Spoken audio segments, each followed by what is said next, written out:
Live, local, breaking news. This is WYFF News 4 at 6 in high definition. This upstate man arrested, accused of trying to kill his girlfriend 3 days before she went missing. But deputies say the disappearance has nothing to do with his arrest. WYFF News 4's Mandy Gaither was live and local at the LEC in Greenville tonight. Mandy? Well, Carol, the charges came out as a result of the investigation into the disappearance, but deputies don't believe that's what caused the disappearance. Inside this mobile home on Old Bleachery Road in Greenville County, deputies say Kamara Huey was strangled to the point at which she thought she'd lose consciousness. 3 days later, she disappeared. Her boyfriend, Michael Crosby, reported Huey missing.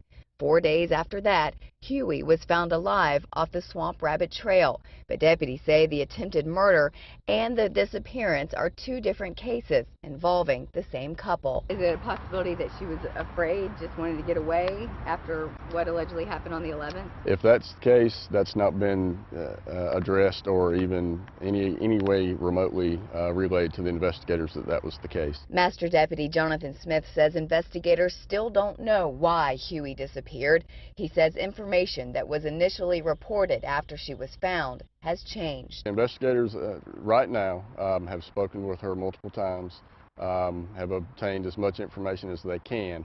At this time, there's nothing that leads our investigators to believe that her disappearance was caused by anybody. Those who know the couple say the two arguing at their home was nothing new, but Smith says deputies haven't been called to that address before. For now, Crosby remains behind bars with no bond.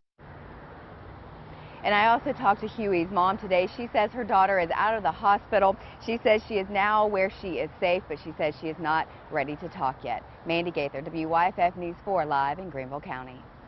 Thanks, Mandy. We've learned during the course of our newscast, Spartanburg County deputies arrested this man in a deadly shooting case.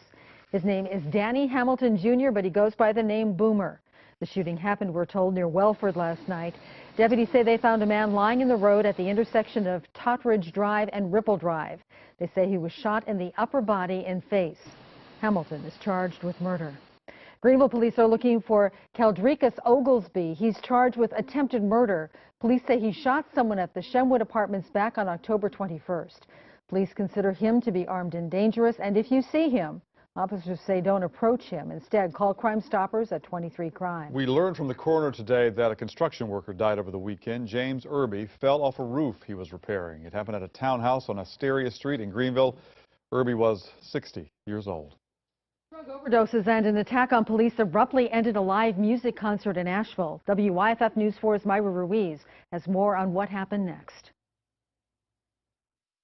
The band Sound Tribe Sector 9 has performed here twice before at the Thomas Wolfe Auditorium without any incident, but Saturday night was a different story. So you can't really help the types of people that go to your shows, and there's all types of stuff involved in rock and roll. This YouTube video focuses solely on the stage at the STS-9 concert, but police say around 10:15, officers responded to a call about concert goers who needed help after overdosing on drugs. And some people just get into that stuff just because they think it's cool.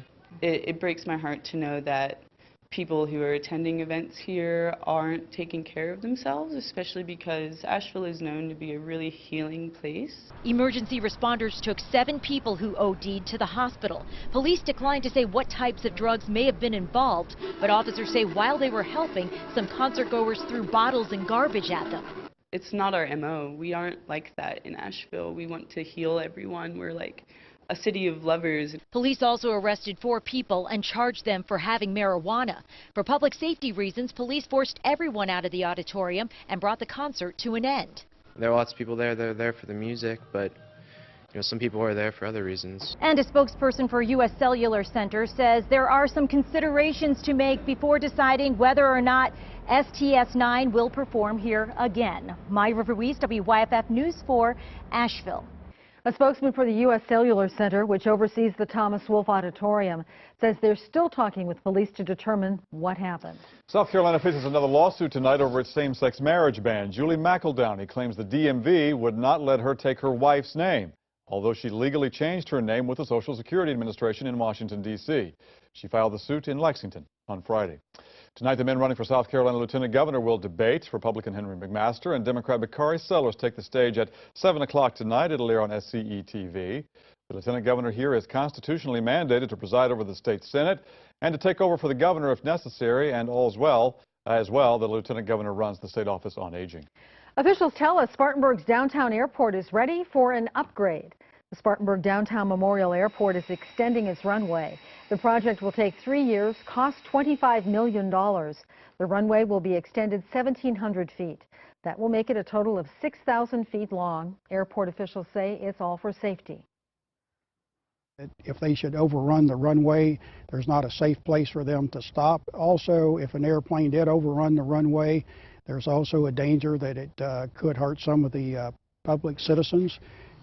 The FAA is paying 90% of the cost. Another 5% comes from the South Carolina Aeronautics Commission and the rest from the city of Spartanburg.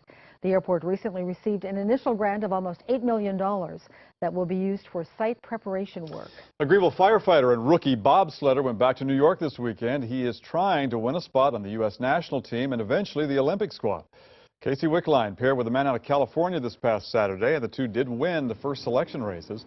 They finished 2 runs in 1 minute, 53.14 seconds. Trials continue in just a few days in Utah, and the national team will be named coming up on November 9th.